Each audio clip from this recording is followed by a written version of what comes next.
पसंद करेगी।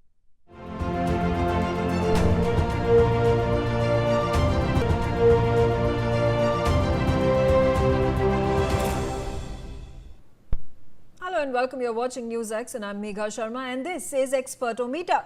With crucial elections around the corner in Assam, West Bengal, Kerala, Tamil Nadu and Puducherry, the Expertometer tracks the daily moods through the lens of seasoned political analysts. We ask them to give us their view of where the elections are going, with the sharpest estimates of the numbers and how they may stack up. They join us with their projections, breaking down their calculations and the logic behind it. This is not a poll, this is the experts' analysis. Joining me right now is Tanvi Purti. She's a political analyst. Tanvi, thank you very much. And of course, we are talking about the 4 states and 1 union territory that is going to poll in the coming weeks. I do want to understand from you, let's start it off with West Bengal. And how do you think the bets are stacked in favor of the TMC, or is it going to be the BJP? What is going to be the fate of Congress and the left? Good evening. And for West Bengal, I feel that the BJP's strategy to never groom a CM candidate, but rather to rely on incumbency against the ruling government to be in favor, that might come true in West Bengal like it did in Delhi or in Tripura, but not in this election, I feel. This election, I feel Mamata Banerjee will hold her fortress very strongly, and that I say because of the voter, the vote bank that she holds. That's the women vote bank, Mahila vote bank, and the Muslim vote bank, which I think that the polarized Hindus cannot really beat that kind of combination in West Bengal which works for Mamata Banerjee. Do you think they are likely to, BJP likely to gain inroads? It was a decent performance. It had gained the numbers, the seats last time around. Do you think they will be able to increase that tally? 100%.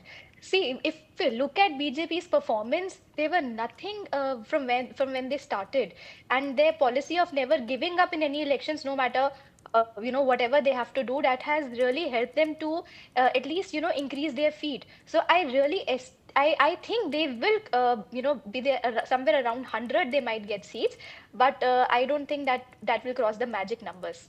Right, absolutely. Okay, moving on from West Bengal, I'm going to go to Northeast in Assam. Do you think BJP is going to reign in the assembly elections this time as well?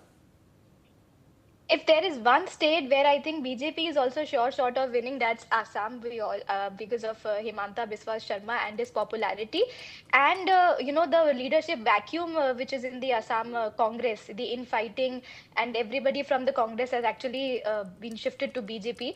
So that sort of narrative is not really working for the Congress. Though Mr. Tarun Gogoi is working really hard on the ground, and for building a narrative, he has actually come out and a good coalition also, bringing so many small parties together to somehow make the numbers in their favor.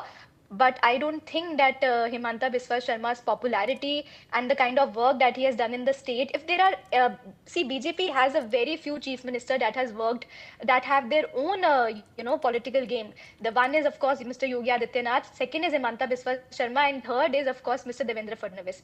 In no other state, the chief ministers have been made that mark. So Assam, because of Mr. Sharma's popularity, it works well for BJP. Right, absolutely. Moving on from Assam to Kerala.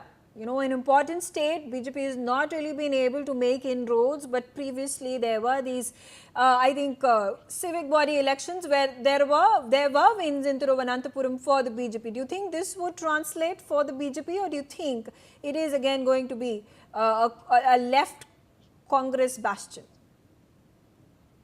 The Congress is actually saying that in this election, left and right are working together to keep them out of power. So this is, I think, a very once in a kind of election that we are going to see this time in Kerala.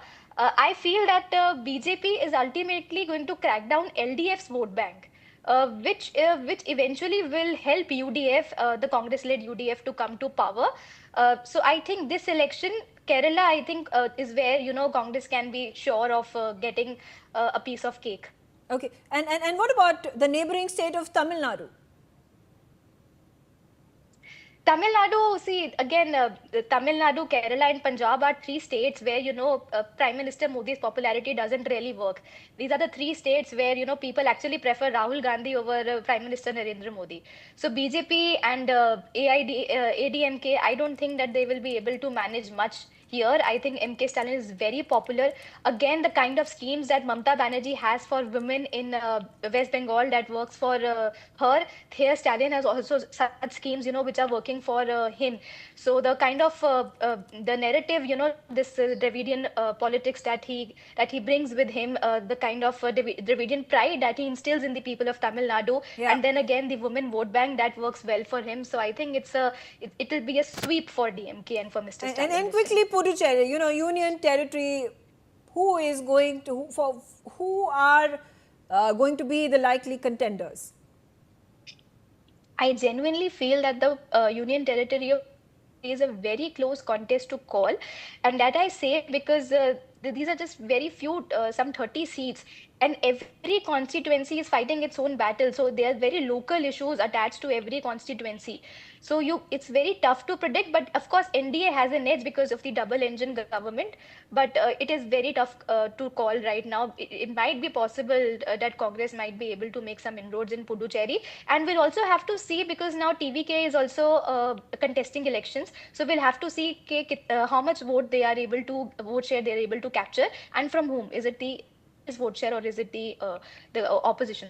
All right. Thank you, Tanvi, for joining us, sharing your insights and the Expertometer carries on.